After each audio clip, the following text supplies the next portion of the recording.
The El Conservador Radio Show is sponsored by the Federation for American Immigration Reform and George Rodriguez on 9:30 a.m. The Answer. Time for the El Conservador Radio Show with George Rodriguez. George is a constitutional conservative who loves to expose fake news and liberals. And now, El Conservador, George Rodriguez. Howdy, howdy, howdy once again, my friends. George Rodriguez, El Conservador, talking to you this beautiful Saturday, December the 14th, 2024. Welcome to the show, my friends. We've got a good one, as usual, for you. It's only 10 days before Christmas, my friends. Let's get out there and do our Christmas shopping. And just in case you didn't know, tomorrow, Sunday the 15th, is my birthday. I'm going to be 28. Yes. Anyway, welcome to the show, my friends. We've got a packed one, like I said. Let me tell you who our guests are, and then I'll provide a little bit of news items for you. First of all, we've got my good friend Silvio Canto. He is a Dallas podcaster and writer. He's going to be talking about, and really all of our guests are going to be talking about the same issue, the impact of the Trump election, what is happening now, and what they expect. All of them are going to be addressing that. Silvio is going to be talking about the possible impact of Trump's election on Latin American dictators. There was an article in the Dallas Morning News this past week that talked about the possible impact of Latin American dictators and their possible fall. Let's remember, my friends, that the Biden administration gave money. It was almost like they were trying to buy them off, and probably they were. They gave money to several South American and Central American countries, supposedly to help them with economic development.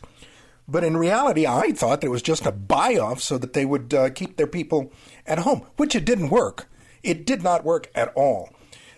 So now the question is, what are these tin-pot dictators going to do, like in Venezuela, like in Nicaragua, like Cuba?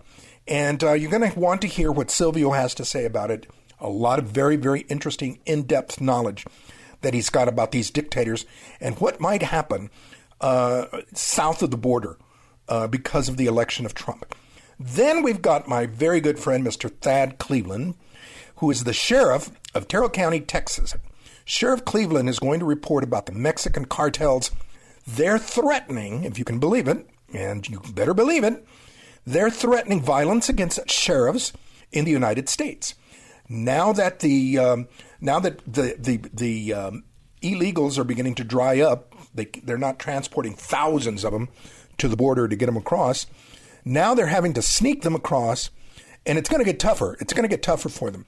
So what's the reaction of the cartels? Well, they don't like it, of course. And they are now threatening violence against sheriffs. You're going to want to hear what Sheriff Cleveland has to say. Sheriff Cleveland is, like I said, the sheriff of Terrell County. Terrell County in Texas is right in the Big Bend area. I mean, it is wide open spaces. Beautiful country. Something like you would see in a John Ford Western. But you're going to want to hear what Sheriff Cleveland has to say. Then our next guest is another dear friend of mine, Mr. Derek Maltz. And Derek is a New Yorker by birth, but he is a retired DEA agent. DEA agent.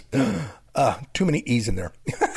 Anyway, he is a retired agent, and he's going to provide an update, my friends, on the fentanyl crisis. Now, here's the headache that I have seen, that we have seen for so long, is that the fentanyl crisis has been pretty much ignored by the mainstream media and liberal politicians.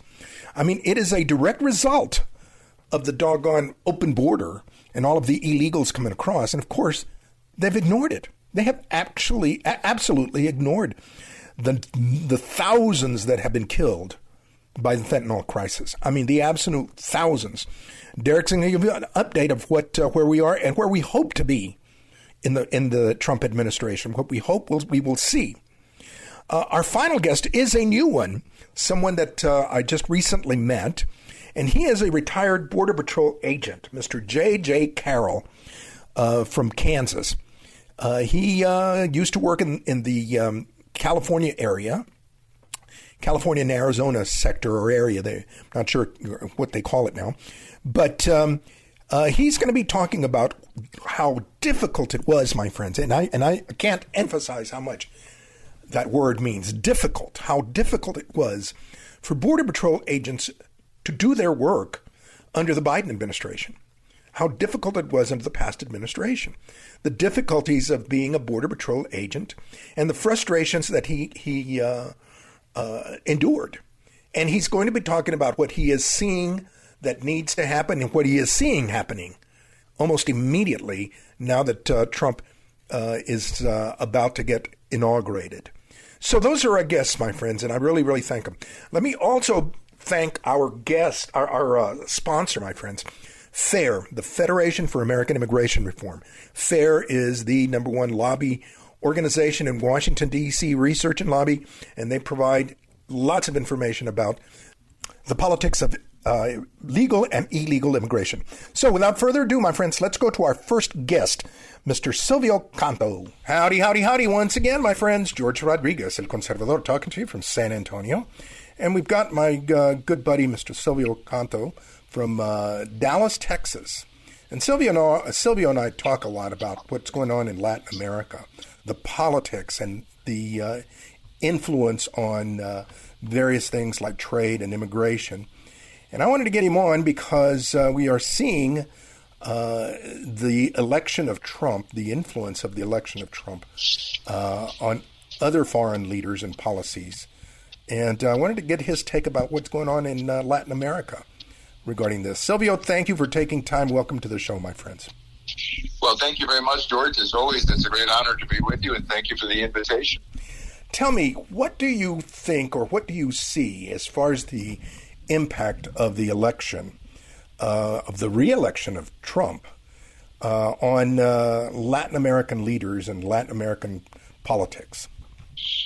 Well, I think the impact is potentially huge. And I think one of the first signs that I got that it could be potentially huge was the nomination of Senator Rubio as Secretary of State.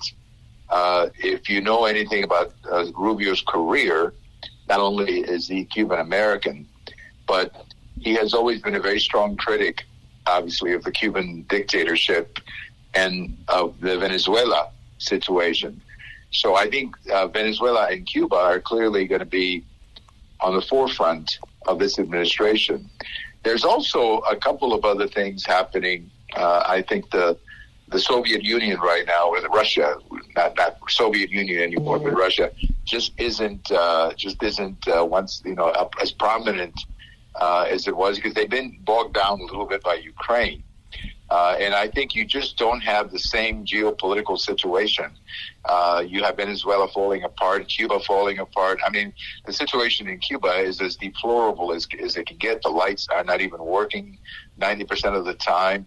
So it's a perfect opportunity to put a little pressure on Cuba and Venezuela, and I think you could see changes. I'm actually very optimistic that there will be a change in Cuba and in Venezuela in the next 4 years, George. The situation that we've seen with other regions of the world, we've seen Macron and others from France, European countries, immediately react and want to talk to him and visit with him, with President Trump. Do you think Latin America these Latin American dictators, they've been getting money from the Biden administration for this and for that, and I'm not sure what they have done. What do you think their reaction is at this point? Well, I think everybody around the world, whether they want to admit it or not, is happy that Trump is in. They may not want to admit it publicly for domestic consumption, but I think we've learned over the last 4 years what happens when you don't have a very strong presidency. It has a lot of consequences. What we saw in Afghanistan is a good example of that. What we've seen on the U.S.-Mexico border is a good example of that. So I think everybody, whether they want to admit it or not, is happy to see that there's going to be a strong American president. They may not like everything he does, but at least they know that he is going to be strong. And when he tells you, for example, that he's serious about the border or he's serious about the cartels in Mexico, whether Mexico likes to hear that or not, the bottom line is that they know he means it. He means it. I think that that's a clear thing. I mean, that there's a president in the White House, or there's going to be a president in the White House who, when he says, I will do this, everybody sits back and says, okay, he's going to do this. One of the big problems I felt with the Biden administration was that there was a lack of focus and there was a sense that there was nobody home. And that's not something I say with any pride, because honestly, he's the president of the United States, and you want our president to at least look strong. But unfortunately, it didn't happen with Biden. I think the message around the world was, hey, let's get let's take advantage of the situation as soon as possible, because, we got a chance now. I think with Trump is going to be different. I believe very seriously. I think predictions are always difficult to make, but I think that Maduro in Venezuela will be realizing very quickly that he's got to go. He's got to go because he's not going to be accepted by the United States. And I think down in Cuba, the situation is so dire that thing, I think Cuba could just fall apart on its own. I mean, there's simply nothing right now happening in Cuba. So I think the signs for most of the countries are that there's a strong leader in the White House. And that means a lot when you're overseas, because you're going to see, we say America first. That's what we say. But a lot of other countries understand what that means. It means that the president of the United States means what he says. It truly does. I mean, it's very interesting to watch, for example, how the Biden administration came in and gave money to Central American countries to keep their immigrants to create jobs and keep their immigrants in their country. But yet we had a huge wave of illegal immigration at the border almost immediately. Right. The complete opposite happened. Your thoughts? Yeah, no, I mean, look, I think that the first thing that will happen is that everybody understands, particularly Mexico understands, that they have to change. So Mexico knows that, that there's going to be a change on the border. That's all. I mean, as far as Mexico and as far as other people getting money, I think you're seeing it with Canada. I mean, Canada got the message real fast that there may be tariffs going on. But I think overall, the biggest, if I'm the president of Brazil, for example, or the president of Colombia, or the president of Argentina, whatever. What I know with Trump is that with Trump, you know what you're going to get. And what you're going to get is a very strong presidency who is very committed to commerce and free trade, he wants these nations to succeed, because if these nations succeed, people don't have to come up. So he very much wants these nations to succeed. But I think Trump understands the influence that the narco organizations are having in Latin American politics. And, you look at any country in Latin America right now, and their biggest fear is not the United States or Trump. Their biggest fear is the narco politics. And I think Trump understands that, which is why I think he's going to work very closely with these countries to try to put that down, because it's threatening. I mean, look what happened in Ecuador. The candidate for the presidency was killed by allegedly narco organization. So it's very serious what's happening down there with the narcos, and I think Trump understands that, and that's why I think he's going to take a very tough stance against the cartels, George. You got it. Silvio, thank you for your insights. I couldn't agree more, and I'm hoping and praying that these changes occur as quickly as possible, because we certainly need them, and we certainly need Latin America to be in better shape than what it's been. Absolutely. Because remember, and I always say this to people: if they're successful, their people don't have to come here. Exactly. And they can come here to do business or come here as a tourist. We welcome that. But the bad economic situation south of the border is often what promotes the caravans. That's exactly right. That's exactly right. Once again, my friends, we've been speaking with my good friend, Mr. Silvio Canto from Dallas, fellow blogger, fellow commentator. Thank you very much, Silvio, for taking time to be with us. Tell the folks where they can follow you. Well, you can Google Canto Talk, C-A-N-T-O, Talk, T-A-L-K, and you might even listen to my interview with George. True. That's true. You can see George and me talking the other way. I'm asking questions and he's answering them. It's a great relationship. It is. It's great to have you as a friend, George. You got it, buddy. Once again, George Rodriguez, El Conservador, talking to you from San Antonio. Howdy. Once again, my friends, George Rodriguez, El Conservador, talking to you from San Antonio. And we've got my good friend, Sheriff Thad Cleveland from Terrell County, Texas. Terrell County is directly west of San Antonio in the Big Bend country. Beautiful country out there. I wanted to get him on because, my friends, the cartels, now that Trump has been elected and the United States is getting tougher on the border issues, apparently the cartels are also getting tougher.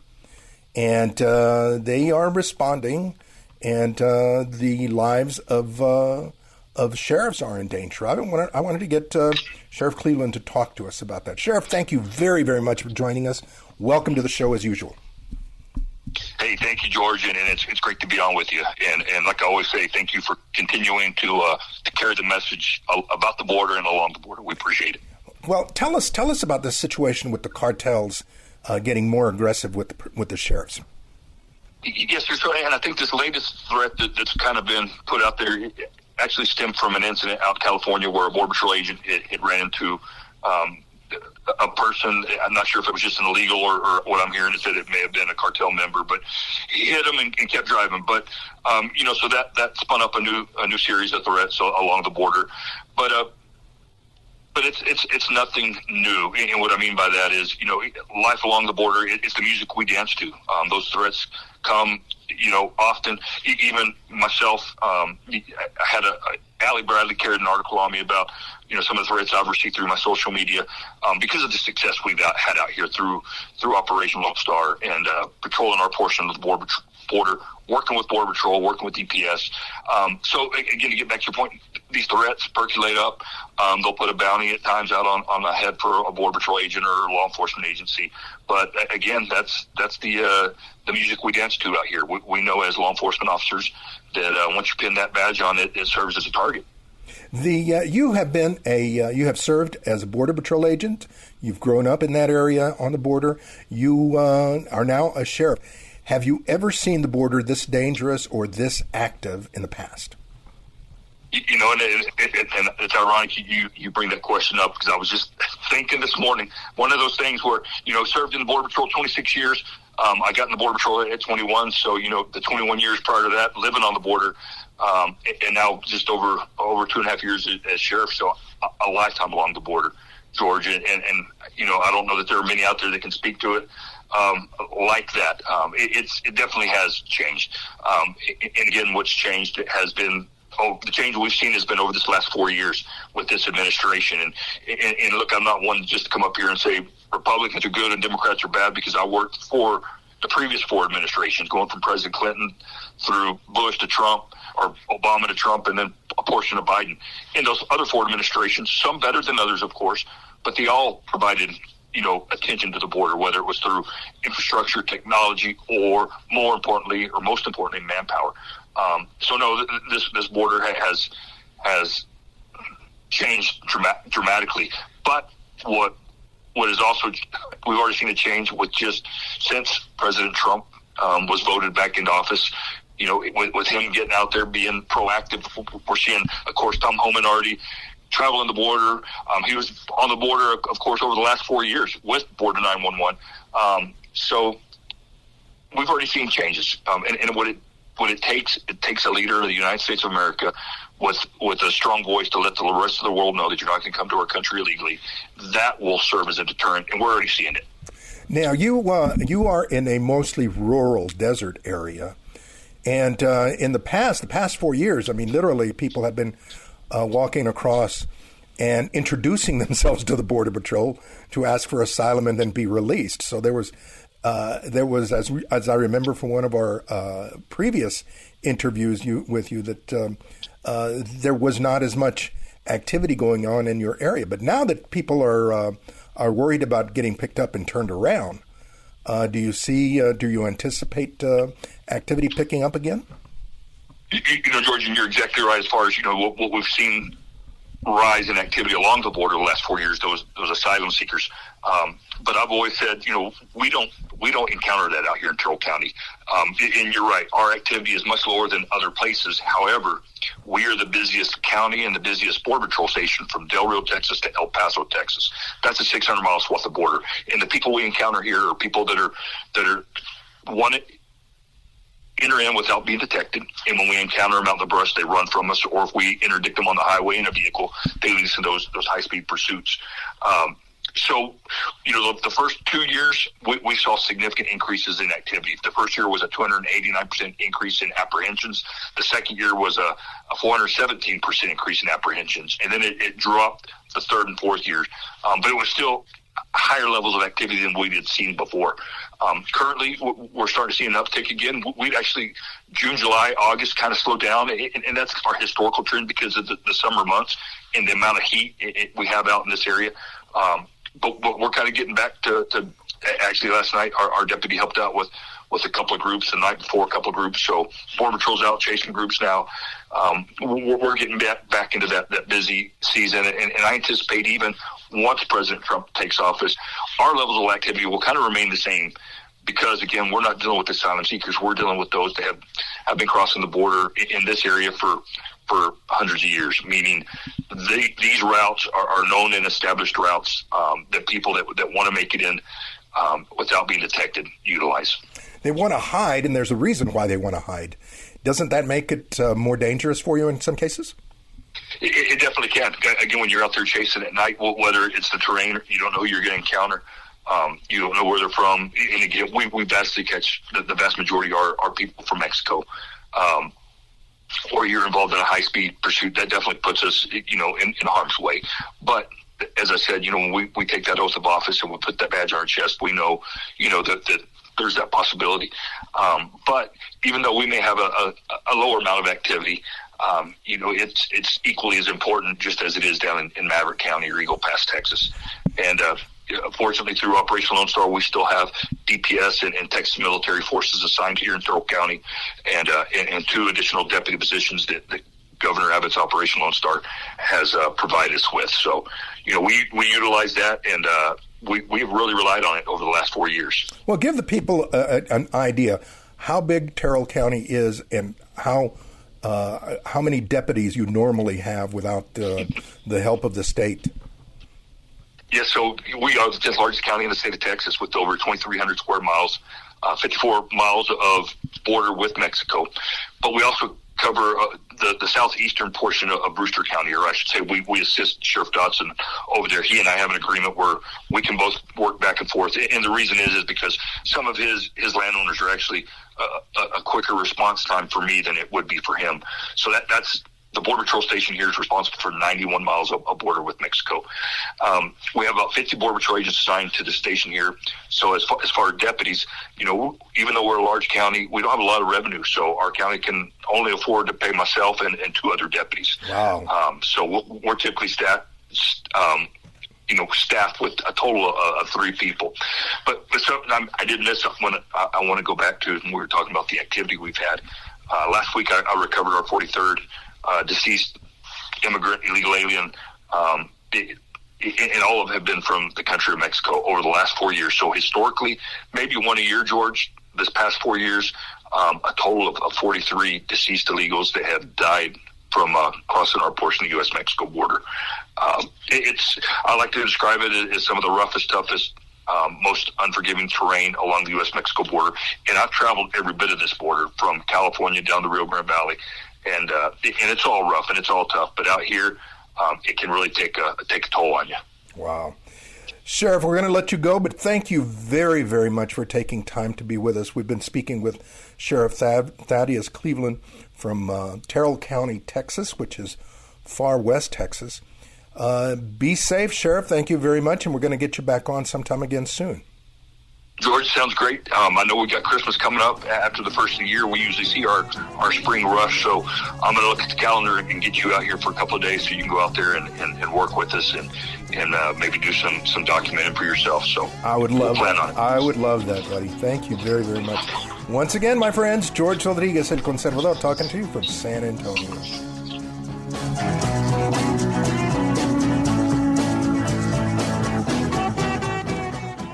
The Federation for American Immigration Reform, known as FAIR, fights to restore common-sense border controls and immigration policies that work for America and its future. America's immigration system and border controls have been decimated by Washington politicians and special interests, undermining the interests and security of the American people. FAIR mobilizes grassroots activists to make sure the voices of the American people are heard in Washington. Find out more about FAIR and what we do by going to fairus.org.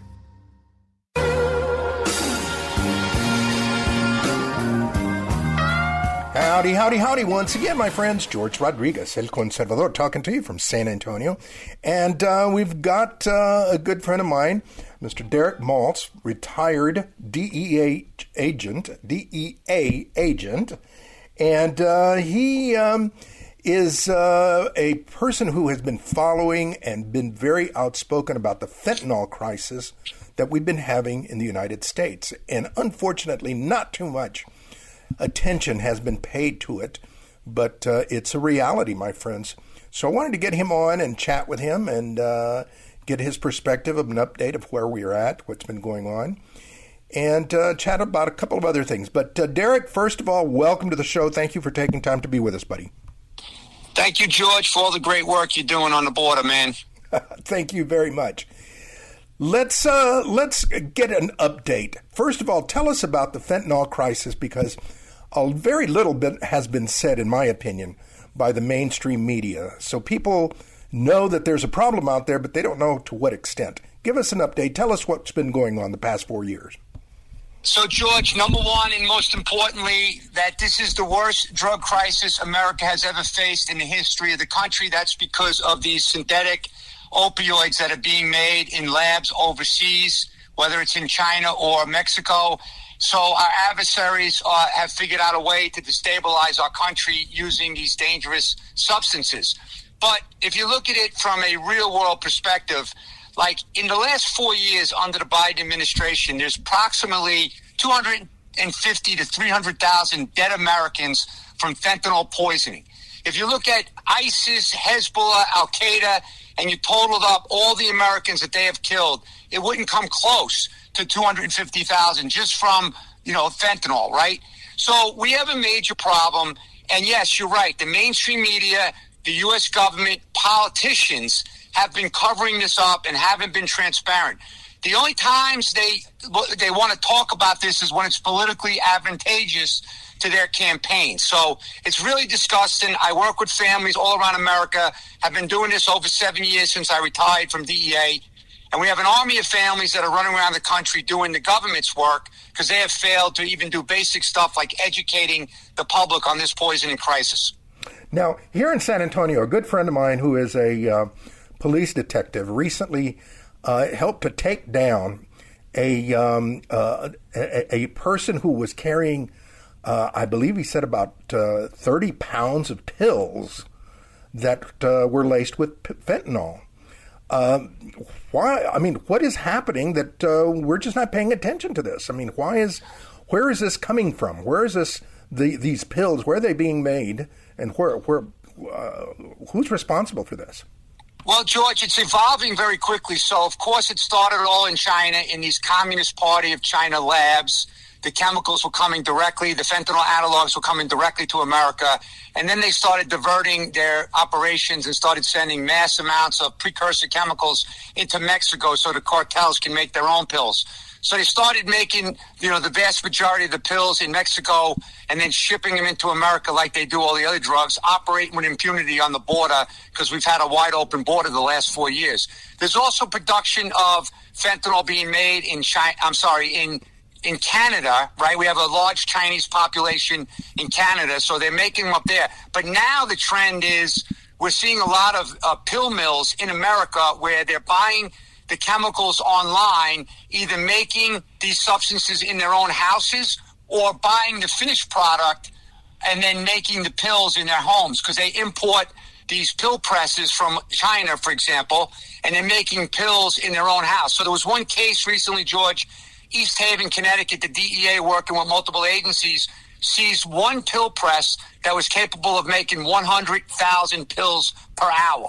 And these are deadly pills that could be distributed all around the country. So it's overloading us in this country, but we're also now seeing more powerful synthetic opioids like the nitazines, the etonitazines, metonitazines. Carfentanil is becoming very popular. There was just a story that they've seen a 720% increase of carfentanil deaths from the first half of 23 to the first half of 24. What's carfentanil? An elephant tranquilizer. Very, very powerful synthetic opioid that's made also in labs overseas. And so they're attacking us with these chemicals like we've never seen in the history of the country. What's really insidious to me, what's really, really insidious, is that I have heard situations where, or instances where fentanyl is disguised as candy, as children's candy, or Viagra, or all sorts of pills that are normal out there, or candy. I mean, this, in my opinion, is an actual act to either kill or hook somebody. 100%. It's an act of war. That's clear. It's been going on many years. It didn't start 4 years ago. It started in the Obama-Biden administration. That's when we started seeing massive fentanyl coming into America. When I was running the Special Operations Division, we had emergency meetings with the Department of Justice and others, warning them Operation Deadly Merchant on this mass amount of fentanyl coming into America. And other synthetic drugs like K2 spice and bath salts, which is definitely all over the streets in your area, too. I remember in Texas they were having a big issue with Kush, K2 spice. So anyway, it's been going on a while. Shame on the American government and the officials for not stepping up. But, we're making progress. I have a lot of optimism coming January 20th because this president is going to put America first and is going to go after these cartels like we've never seen in the history of the country. Oh, I sure hope so. Let me change topics real quick here. And let me ask you about, you're a New Yorker, and the mayor of New York, Eric Adams, has changed his tune from a sanctuary defending illegal aliens to now he's going to be meeting with Tom Homan, if he hasn't met already, the borders are. What's been going on? What's changed his heart? Well, look, politics are driving a lot of these latest decisions. Obviously, Mayor Adams, and I applaud his effort to at least, better late than never, as they say. Obviously, New York City is being destroyed by illegal criminals, okay? Not the poor people coming from El Salvador and, Mexico and Honduras that want to get a job. We're not talking about those people. We're talking about Tren de Aragua, MS-13, these violent gangsters, just like President Trump has been saying, that they're expelling them out of their prisons from Venezuela and these other countries so they can come to America and cause havoc. And that's exactly what they're doing. So Tom Homan is going to be meeting with the mayor, and they're going to be talking about getting rid of these top-tier threats, the terrorists, the criminal aliens, the ones that are committing the crimes every day, and getting them back into their own countries, deporting them as soon as possible. So it's going to be a very well-organized, very focused deportation operation. But Mayor Adams, he's seen the light, right? The city is a disaster zone. I don't even like going back to my own city. because you can't even walk down the streets worrying about, without something happening. God forbid you want to ride the subway. That's a disaster. Thank God they just acquitted the Marine up there in New York for defending all those American citizens on the subway. But Mayor Adams is seeing the light. He understands. I mean, he was a cop, so he understands, law and order. He should understand it. And so I see some positive developments in New York City. I wish I could say the same for Denver and for Chicago and other sanctuary cities, because these officials just don't see the light. In New York, you constantly have these groups like Black Lives Matter, like the pro-Palestinians protesting and turning violent, or advocating violence.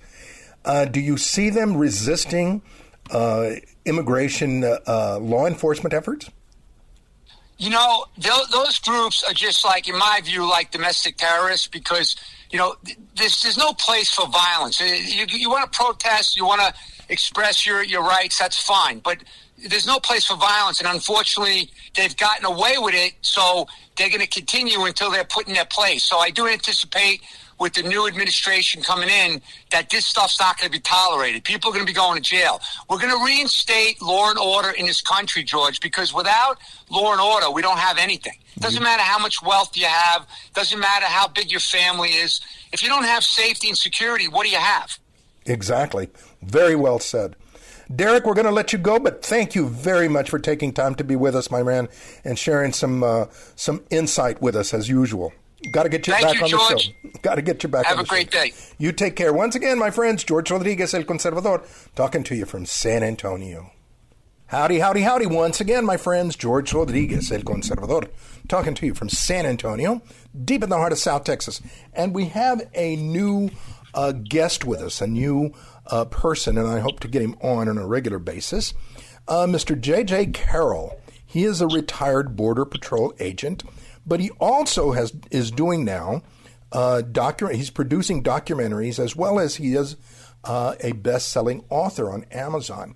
So I wanted to get him on, since he's got this background, to chat about what he sees as going on at the border, and to tell us a little bit about the documentary and book that he's written. JJ, thank you very much for taking time to be with us. Welcome to the show. Yeah, thank you very much for having me. I look forward to just speaking very quickly and briefly, but as depth as I can about what's going on the border today. Well, first of all, tell us about your documentary and your book. Tell us about that. Okay, thank you. I retired. When I retired from the Border Patrol as a deputy patrol agent in charge, and my last year in the patrol was Joe Biden's first year, and I had enough time in 24 years to retire, because I knew I would never be able to live with myself if I ever continued to do unconstitutional orders, which Joe Biden was forcing upon the United States Border Patrol. I left. I wrote my first book called Invaded, and it became a #1 bestseller on Amazon at least a dozen times in the last year and a half, where it just kind of went in and out. And it details exactly what has transpired in the first 2 years of Joe Biden's presidency and how he has committed treason, intentionally destroyed America. And then this year in April to August, and I with my business partner Ryan Matta, and I filmed 2 documentaries. I thought I was only going to film one called What is Treason Invaded? But what manifested over those months of filming was sadly, it was discovering that child sex trafficking is the biggest story that's happening from the open borders, and our federal government has facilitated all of it. So when you look at these open borders from Joe Biden administration and carried out by Alejandro Mayorkas, the Secretary of DHS, it is all intentional. Everything that is happening today is creating the most vulnerability to the body of America, and it is treason what they have done. Now, how long did you serve as a Border Patrol agent? Tell us that. I did 24 years from 1997 to 2021. I worked the entire California corridor and the Arizona border as well. And up the coastline, I ran a task force of 60 agents that took down Sinaloa drug cartel, El Chapo Guzman's human and narcotic loads up and down the Pacific coastline all the way up to San Francisco. So it was I thought it was a great career. There were a lot of frustrating times. I worked for 5 different presidential administrations, and every one of them, Republican and Democrat, failed us, all except one, and that was Donald Trump. And I believe I know with complete certainty that he is the greatest border president in the history of America, period. You don't have to like him. I lived it. I lived through 5 administrations, 4 of them just were complete boondoggles on immigration, Republican and Democrat. The only man that had the courage and the ability and the fortitude to close our border, that was Donald Trump. How do you think we got to the point that we got to in your documentaries and in your book writing? You must have come to some type of conclusion. How did we reach this border crisis that we have been experiencing the past 4 years? Well, it all started prior to him becoming president, Joe Biden. And why do I know that? Because they had to have had meetings at the highest level to make the decision that they were going to destroy the sovereignty of America and use the weaponization of illegal immigration to fundamentally transform America. I believe that to the core, because on his first day in office, he signed 94 executive orders that cascaded down all on immigration on day one. 296 total immigration executive orders in the first year, laying the foundation to what we're witnessing today. And how did we get here? Well, we got here because the United States Border Patrol has been in existence for 100 years. And for less than 4 years of those 100 years, we never did anything like this. Everything that is happening today that the United States Border Patrol agents are doing and ICE agents is against the law. Let me give you one example. In the Immigration Nationality Act, it is against the law to release illegal aliens into America. It's against the law. I had in my career, directly, indirectly, running the station task forces, I saw at least 100,000 people be arrested and brought through the station. I released, or all those 100,000, 0 were released into America because it is against the law. Under Joe Biden, through Mayorkas, they have arrested and released 12 million illegal aliens in 4 years, and then another 15 to 18 million have crossed the border undetected and abscond, for a grand total of approximately 30 million in 4 years. That's incredible. That is really, I grew up on the border. I was born in Laredo, but raised here in San Antonio. And I've got family that lives on the border, and we have always been around the border. My parents have always been against it, against illegal immigration. However, the word illegal in immigration or in illegal alien seems to have disappeared. What are your thoughts? Well, that is one of the reasons why Rodney Scott, who is the chief of the United States Border Patrol, is now the commissioner of ICE and will be when Trump gets into office. And Rodney Scott was being forced through emails and directives and memos from Alejandro Mayorkas to stop using the term illegal alien. That is a legal term in the court of law. And Rodney Scott, to his credit, said, no, go pound sand. I'm not doing it. And he even memoed down saying, no, we will not follow that. And then he was forced out. You're looking at Alejandro Mayorkas. Let's be very clear about who this man is. This man is a naturalized citizen from the communist nation of Cuba. And he runs the largest law enforcement organization in American history. And he has done everything in his power to systematically destroy the Border Patrol and our border. Connect the dots, America. We have the enemy within. I couldn't have described it better. Now, once again, tell us about your documentaries. What did you discover in these documentaries? What I discovered is that this is a systematic, and purposeful destruction of the American immigration system. And then what I found, which was even more dire than that, is I discovered, and I make this statement, and I made this statement in front of Congress 3 weeks ago when I testified about child sex trafficking, that our federal government is the world's largest child sex trafficking organization in modern history, period. And everyone I interviewed for my documentary that works inside the child sex trafficking world, meaning their law enforcement, HHS, government employees, people that actually trafficked the children through the NGOs, all agree with me 100% that the federal government has knowingly and intentionally trafficked over 500,000 unaccompanied alien children into America, and they have lost them. And they have admitted to losing 320,000 of them are in sex traffic or labor traffic, or as Donald Trump has said, and I quote, a lot of them are already dead. That is so outrageous. That is so disturbing, absolutely disturbing. What about what do you think needs to happen at this point? Well, what is happening? It's what's great is everything that needs to happen has already been done. You have Operation Wetback in 1954. Eisenhower said everyone is here illegal. Get out. Self-deport. Tom Homan is saying that. So Donald Trump has put in the best people. Tom Homan's going to be the border czar. Kristi Noem's going to run DHS and clean it out. Rodney Scott, who is an incredible patriot, incredible organizational guy, is going to run Customs and Border Protection. All the pieces are in place, and Tom Homan is going to systematically rid our nation of illegal aliens. Oh, that's a great something wonderful to hear. Let me ask you this last question about your book. Where can people get your book as well as your documentary? Where can they locate it?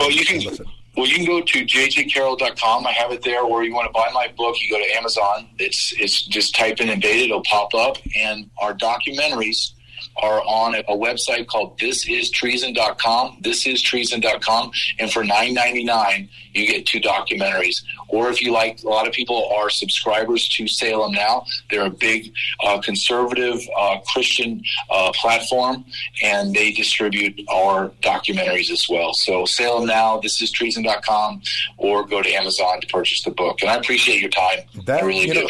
That's a great commercial for us because we're part of the Salem Network too.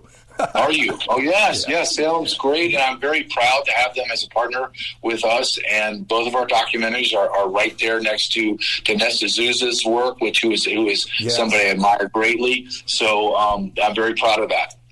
That's fantastic. Is there anything else you'd like to add before we let you go, buddy? I think that we finally have hope, and that is a powerful emotion to have. But because before this election, I was lacking in hope of any kind. And now, because of Donald Trump, we have an opportunity to take America back. But it is going to be a violent takeover, meaning the left is not going to allow us just to take America back and bring her back to her greatness. So be prepared, America. Be prepared to back your president. Yeah, we have seen the Venezuelan punks in New York City already fighting back against local police. I would imagine they're not going to go quietly. No, they're not. My friend, thank you very, very much, folks. We've been chatting with retired Border Patrol agent J.J. Carroll, documentary producer and author.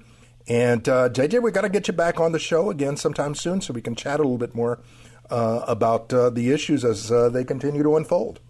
Yeah, anytime. Just give me a call. I appreciate your time today. Thank you. You've got it. Once again, George Rodriguez, El Conservador, talking to you from San Antonio.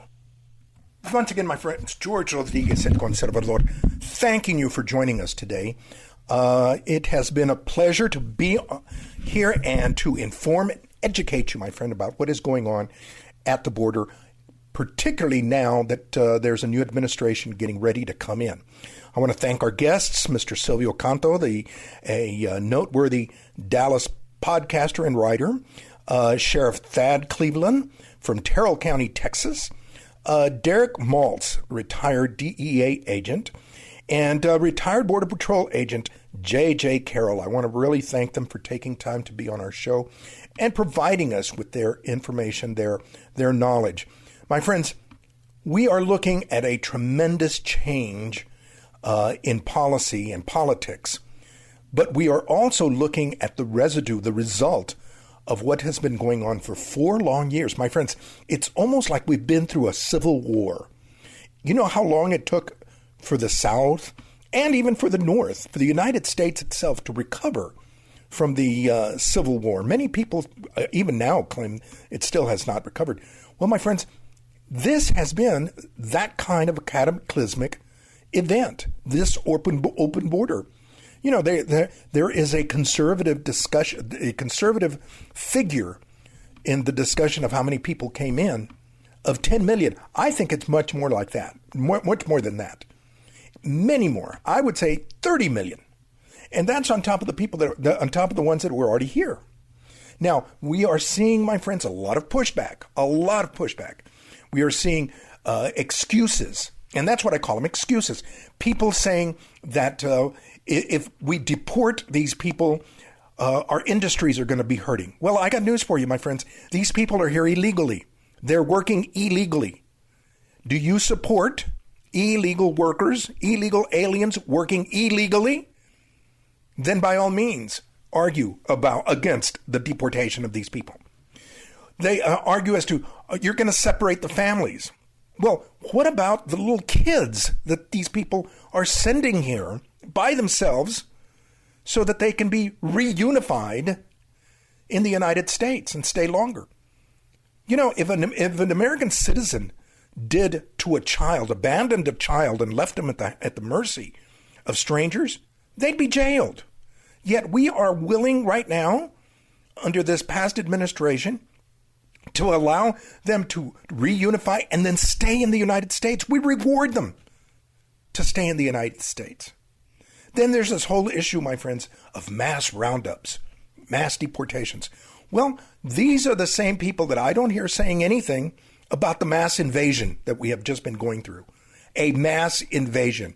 If there was a mass invasion, there has to be a mass deportation.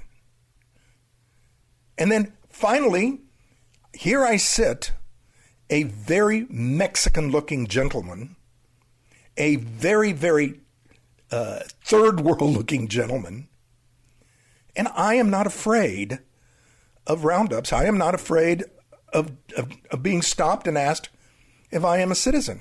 You know why? Because I'm innocent.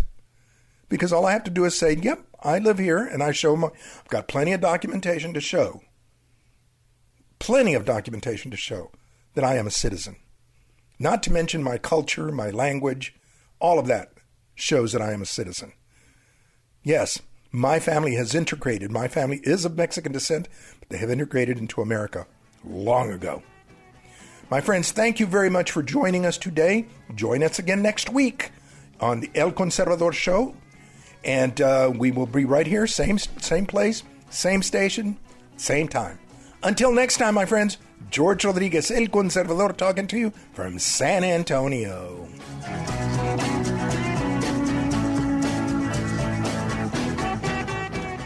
The Federation for American Immigration Reform, known as FAIR, fights to restore common-sense border controls and immigration policies that work for America and its future. America's immigration system and border controls have been decimated by Washington politicians and special interests, undermining the interests and security of the American people. FAIR mobilizes grassroots activists to make sure the voices of the American people are heard in Washington. Find out more about FAIR and what we do by going to fairus.org.